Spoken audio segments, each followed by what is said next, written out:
कारगिल युद्ध में शहीद होता 674 जवान परिवार को चिठी लिखिले छात्र छात्री। शहीद प्रति श्रद्धांजलि निरा प्रयास कले राज्यसभा सांसद सुजीत कुमार। कारगिल युद्ध में शहीद होता 674 जन वीर जवान परिवार को छात्र छात्री हाथ में चिठी लखाई पठाइबार एक निरा प्रयास करते राज्यसभा सांसद सुजीत कुमार।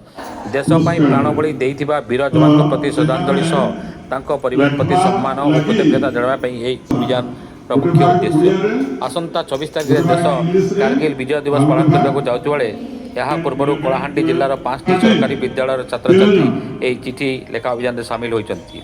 छात्र छात्री मैंने शहीद जवान परिवार को ओडिया, हिंदी और इंग्राजी भाषा चिठी लिखिं।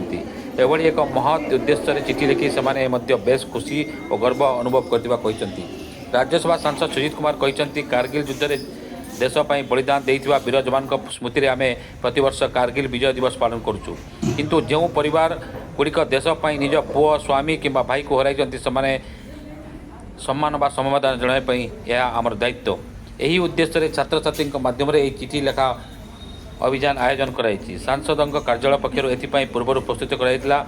यही अभियान सांसदों पोष्य सरकारी विद्यालय समेत कलाहांडी जिलार सरकारी उच्च विद्यालय, भटांगपद सरकारी उच्च माध्यमिक विद्यालय सगड़ा, पीएमसी म्युनिसिपालिटी सरकारी उच्च विद्यालय भवानीपाटना, मानकेश्वरी उच्च विद्यालय भवानीपाटना और सरकारी बालिका विद्यालय भवानीपाटनार छात्र छात्री मैंने सामिल होती।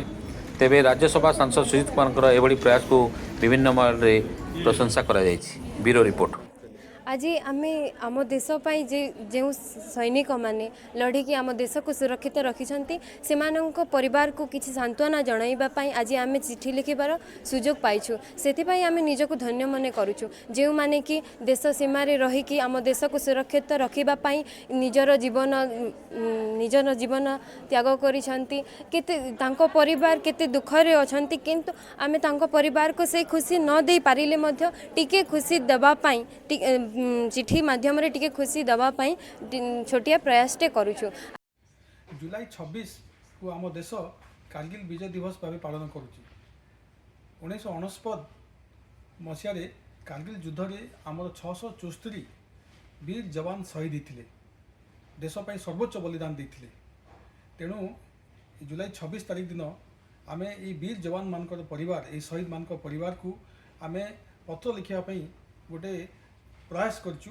मो ऑफिस तरफ आम कलाहांडी 4टी स्कूल रे सरकारी स्कूल रे आमर पिला माने छात्र छात्री माने से माने चिठी लिखिकी ओडिया रे, इंग्राजी रे और हिंदी रे चिठी लिखिकी से माने जो परिवार जो शहीद होती से परिवार मान को चिठी पठेबे। तेणु समस्त को धन्यवाद दूची जो माने भी महान प्रयास रे आम सहित जोड़िकी थिले। आउ भारत माँ जो वीर जवान माने शहीद होते आज से श्रद्धांजलि जनाऊँगी और भक्तिपूत नमस्कार करछि। जय हिंद।